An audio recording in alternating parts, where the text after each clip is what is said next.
Class 9। आज हम chapter number 9 साखें और शब्द पढ़ेंगे। इसके रचयिता कौन है? इसके रचयिता है कबीर जी।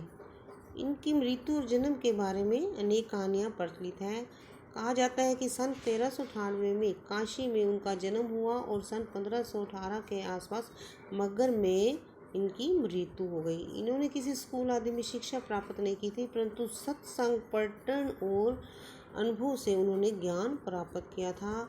इनकी रचनाएं कबीर ग्रंथावली में संकलित है और इनकी रचनाओं का संग्रह एक और है बीजक।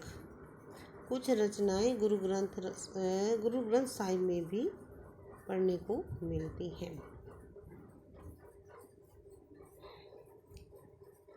अब हम पढ़ेंगे साखियाँ। मानसरोवर सुभर जल, हंसा केली कराही, मुक्ता फल मुक्ता चुगे, अब उड़ी अनंत न जाए।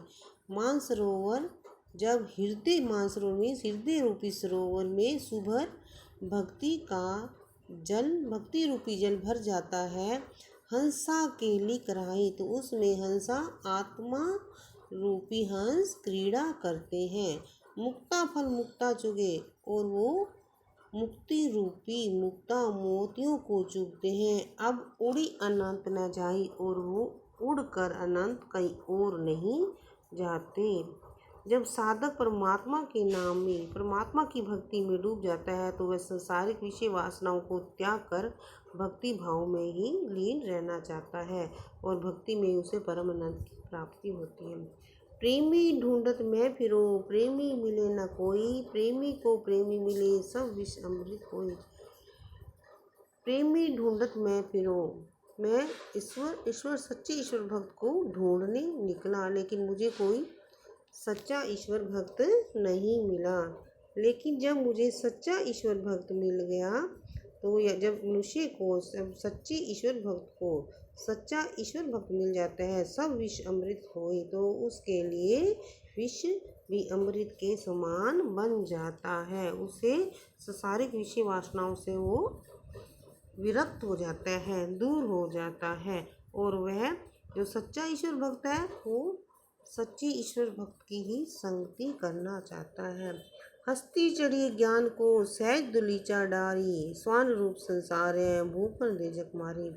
यह ज्ञान को हस्ती हाथी की संख्या दी गई है कि कबीर जी कहते हैं कि हे मनुष्य, ज्ञान रूपी हाथी पर सहज स्वरूप आसन बिछाकर उस पर सवार हो जाओ।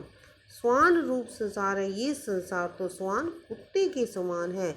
भूखन दे जख मारी, जो कि व्यर्थ में ही भूखन भोगता रहता है। मनुष्य को इधर लोगों की परवाह ना करके भगवान की भक्ति में लीन रहना चाहिए। पक्खा पखी के कारिणी सब जग रहा भूलान, निरपक होय के हरि भजे सोई संत सुजान। पक्खा पखी के कारण लोग पक्ष विपक्ष के चक्कर में पड़कर भगवान को भी भूल जाते हैं। निरपक, जो व्यक्ति निरपक यानी कि बिना किसी पक्षपात के होय के हरि भजे, सच्चे मन से हरि भजे, भगवान की भक्ति करता है, भगवान में लीन रहता है, सोई संत सुजान, वही सच्चा संत होता है। हिंदू मुआ राम कहीं मुसलमान खुदाए, हिंदू राम राम कहते हुए मर गए और मुसलमान खुदा कहते कहते मर गए। यानी कि लोग बिना वजह सांप्रदायिकता के चक्कर में पड़े रहते हैं। कई कबीर सो जीविता, जो दोनों के निकट न जाए। कबीर जी कहते हैं कि वही व्यक्ति जीवित है जो दोनों के निकट नहीं जाता, यानी कि सांप्रदायिकता के चक्कर में नहीं पड़ता। काबा फिरी काशी भया, रामी भया रहीम, मोट चून मैदा भया बैठी कबीर जी। काबा मुसलमानों का तीर्थ स्थान है और काशी हिंदुओं का, कि जब काबा काशी बन जाता है, और रामाई भया रहीम, और राम और रहीम में कोई अंतर नहीं रहता।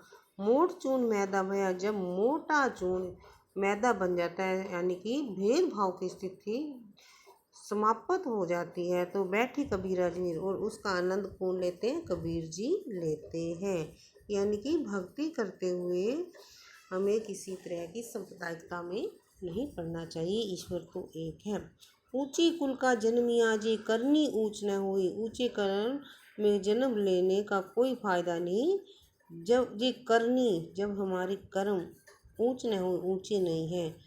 सुवर्ण कलश सुरा भरा। अगर सुवर्ण सोने के कलश यानी कि बर्तन में सुरा शराब भर दी जाए, साधु निंदा सोए, तो उसकी भी साधु निंदा करते हैं।